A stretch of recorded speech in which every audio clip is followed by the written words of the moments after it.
Hi folks, Stuart Dunne. Thanks for joining me once again. And what I'd love to show you is how we can set up a 100-gallon tank with a bunch of decoration rocks. And by the way, these have been moulded from real Holey Rock.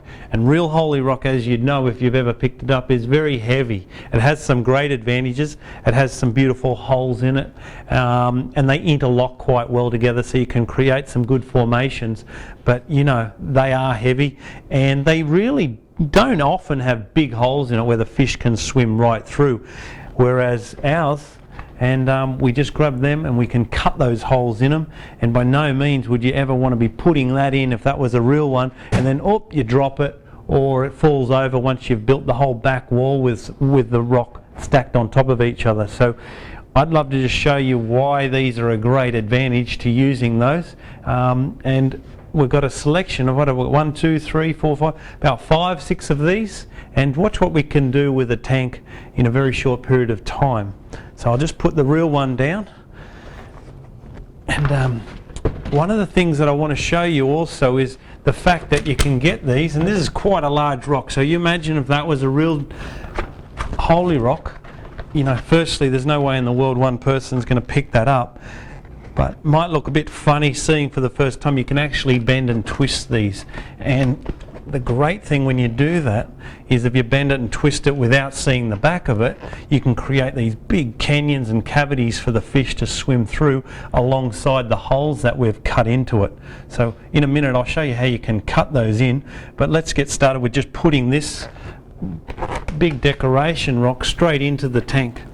Okay, just got to be a little bit careful. Don't scratch the glass because it does have rock on the surface. There you go, nearly in there. Okay, so you could do nothing more than just sit it in there like that, push it down, put a bit of gravel around. One of the things I like to do with these flexible ones, the bigger ones more so, is push a bit of it to the back, scoop the gravel in the bottom of it too, so you don't see where it just sits on the bottom of the tank. Push the gravel around. Okay, so now we've got some big holes which the fish will swim through.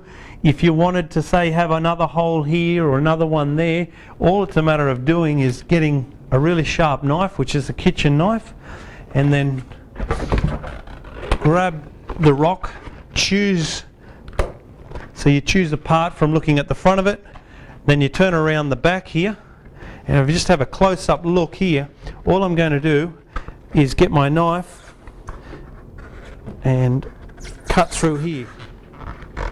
So as you can see, it's pretty tough stuff, and you've got to be careful cutting it, but once you do get started it gets a bit easier, and then you can just pull it away and cut, and you'll often find that's the best way to cut through this product.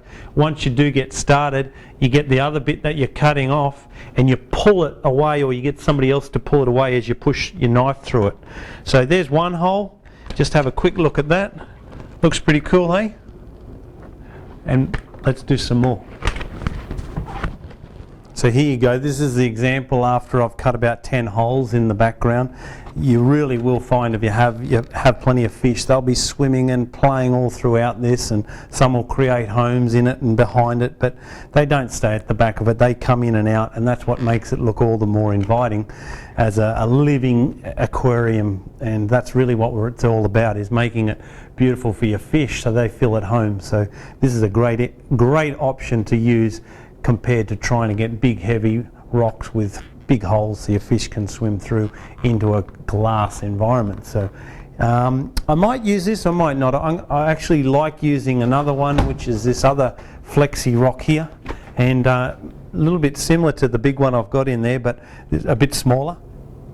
Okay, so we've got quite a large piece in there. I am going to put another big piece in. I've done a little bit of trimming to make it a little bit more petite.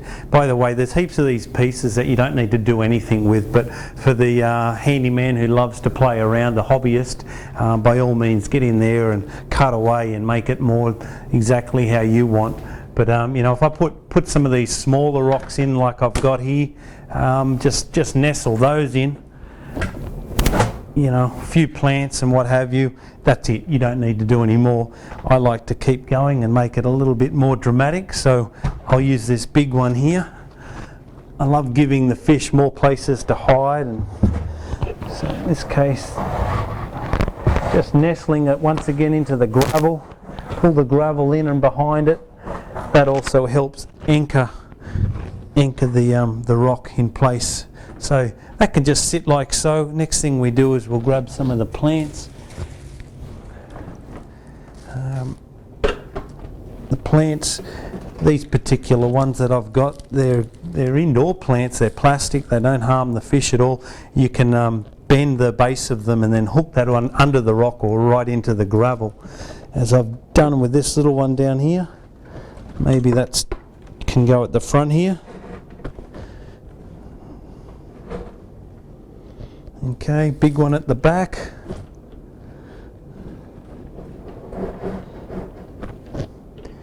The glass lid and the lights will just sit on that, so those sticking out the top's no big deal.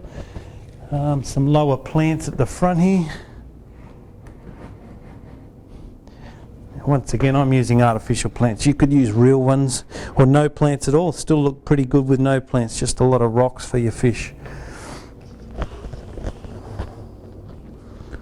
Okay, what do you think? Maybe another one tucked in down.